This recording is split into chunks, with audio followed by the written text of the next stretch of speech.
24:3 മുതൽ ഒലിവുമലയിലിരിക്കുമ്പോൾ ശിഷ്യന്മാർ തനിച്ച് അവനെ സമീപിച്ച് പറഞ്ഞു, ഇതെല്ലാം എപ്പോൾ സംഭവിക്കുമെന്ന് നിന്റെ ആഗമനത്തിന്റെയും യുഗാന്തത്തിന്റെയും അടയാളം എന്തെന്ന് ഞങ്ങൾക്ക് പറഞ്ഞു തരണമേ. യേശു പറഞ്ഞു, ആരും നിങ്ങളെ വഴിതെറ്റിക്കാതിരിക്കാൻ സൂക്ഷിക്കണം. ഈ വഴിതെറ്റിക്കുന്നൊരു സംഭവം ഉണ്ടാവും. പലരും എൻ്റെ നാമത്തിൽ വന്ന് ഞാൻ ക്രിസ്തുവാണെന്ന് പറയും, അനേകരെ വഴിതെറ്റിക്കുകയും ചെയ്യും.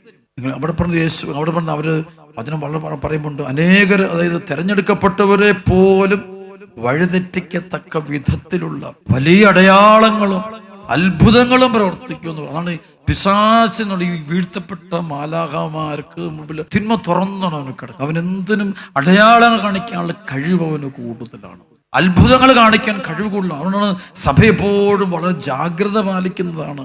അത്ഭുതങ്ങളും അടയാളങ്ങളും പ്രവർത്തിക്കുന്നവരെയും അത്തരം സാഹചര്യങ്ങളും സംഭവങ്ങളും തിരുസഭ എല്ലാ കാലത്തും വളരെ ജാഗ്രതയോടെ കാണുന്നത്. അത് പൗലോസ് തന്നെ പറയുന്നുണ്ട്. 2 കൊറിന്തോസിന്റെ 11 അധ്യായത്തിന്റെ 12-13 വചനമുണ്ട്.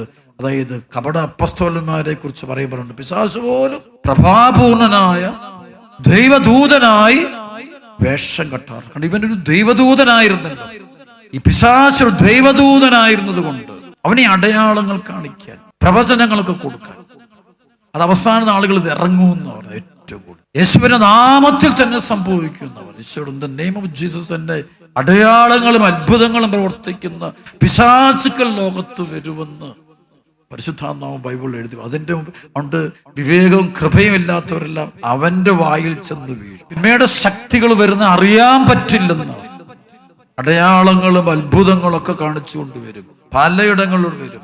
ഇതിനിടയ്ക്ക് പിടിച്ചു നിൽക്കണമെങ്കിൽ കൃപയിൽ നിൽക്കണം. കൃപയെന്ന് വെച്ച് കഴിഞ്ഞാൽ വചനം കിട്ടിയാൽ മാത്രമേ നമുക്ക് പിടിച്ചു നിൽക്കാൻ പറ്റുള്ളൂ. അല്ലെങ്കിൽ നമ്മളെല്ലാം പരിശുദ്ധാത്മാവാണെന്ന് കരുതിക്കൊണ്ട് പരിശുദ്ധാത്മാവ് പ്രവർത്തിക്കുന്ന എല്ലാ അടയാളങ്ങളും കൊണ്ടും പിശാച് അന്ത്യകാലത്ത് വരുമെന്ന് ദൈവവചനത്തിൽ എഴുതി വെച്ചിട്ടുണ്ട്.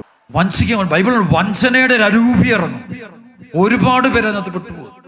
അടയാളങ്ങൾ കാണിക്കും, അത്ഭുതങ്ങൾ കാണിക്കും. വീഴ്ചപ്പെട്ട മാലാഖമാരാണത്. അപ്പൊ അവർക്ക് അതിന്റെ ശക്തിയുണ്ട്. അവസാന നാളുകളിൽ ഇതിന്റെ വലിയൊരു പ്രവർത്തനം സഭ മുഴുവനും ഉണ്ട്. അത് അന്തിമ വിശുദ്ധീകരണത്തിന്റെ നാളുകൾ. മർക്കോസ് 13:22-23. കാരണം കള്ളക്രിസ്തുമാരും, അങ്ങനെ തന്നെ പറയുന്നത്, കള്ളക്രിസ്തുമാരും ഈശോ പറഞ്ഞ കേട്ടോ, കള്ളക്രിസ്തുമാരും വ്യാജ പ്രവാചകന്മാരും പ്രത്യക്ഷപ്പെടും. സാധ്യമെങ്കിൽ തെരഞ്ഞെടുക്കപ്പെട്ടവരെ വഴിതെറ്റിക്കുന്നതിന് അടയാളങ്ങളും അത്ഭുതങ്ങളും അവർ പ്രവർത്തിക്കും. നിങ്ങൾ ജാഗരൂകരായിരിക്കുവിൻ, എല്ലാം ഞാൻ മുൻകൂട്ടി നിങ്ങളോട് പറഞ്ഞിരിക്കുന്നു. ഈശോ ഈ വചനം വിശ്വസിക്കണം. വചനം വിശ്വസിക്കുന്നില്ലാത്തതുകൊണ്ട് വചനം കിട്ടുന്നില്ലാത്തവരെല്ലാം ഇതിന് പുറകെ പോകും.